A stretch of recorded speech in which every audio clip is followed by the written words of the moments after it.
I'm going to show you Penuche. Basically, you measure your ingredients beforehand. That's always a good idea, just in case you're missing something. And that's the brown sugar, the white sugar, and the salt.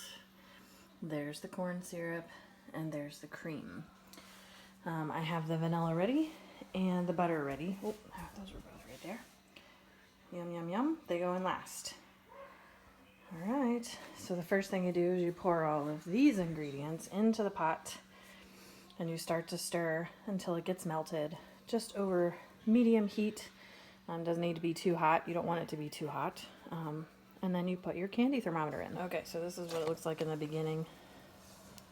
You're supposed to stir it constantly over medium heat until it comes to a boil.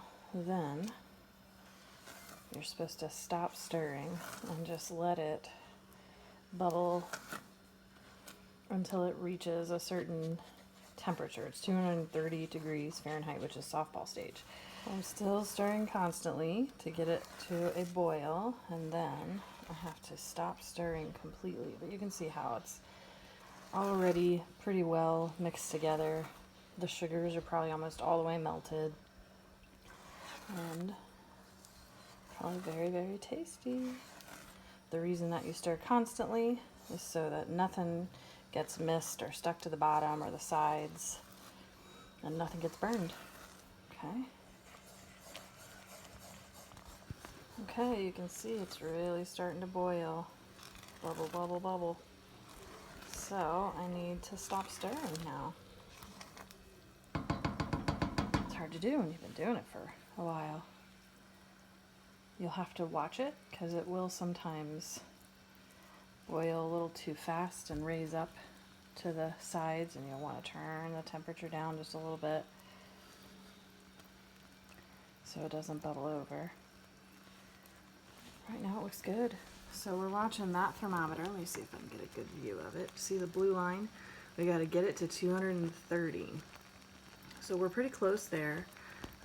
You'll see that mine says softball right there at the 230 mark. So we're pretty close. It probably won't take long to get there. And then there's two ways to do it after that. You can take it off the heat and let it sit until it gets down to 110 degrees. It can take an hour, maybe longer with this big pot.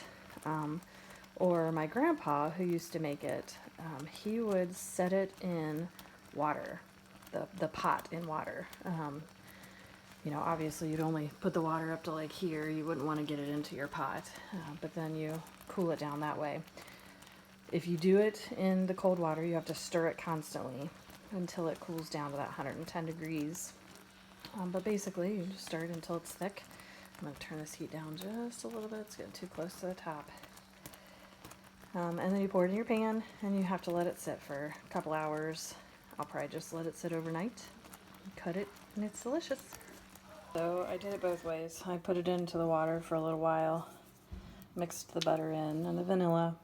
Now it's all incorporated, nothing left on the surface. So you can see it's like caramel almost right now. Like caramel sauce like you'd put on your ice cream or something. But if we look at the thermometer, we're still at about, what is that, like 140, 130 or 140 degrees. So we still have a little ways to go.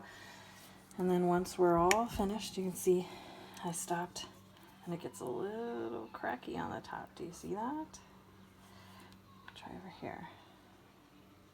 See the cracks? Ah, that's a good sign.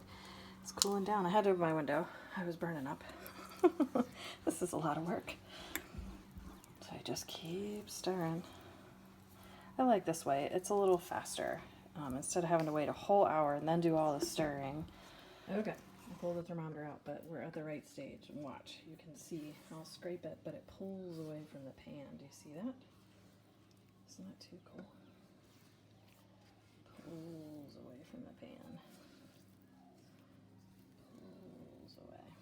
So that's the consistency you want it to be in when you put it into your pan.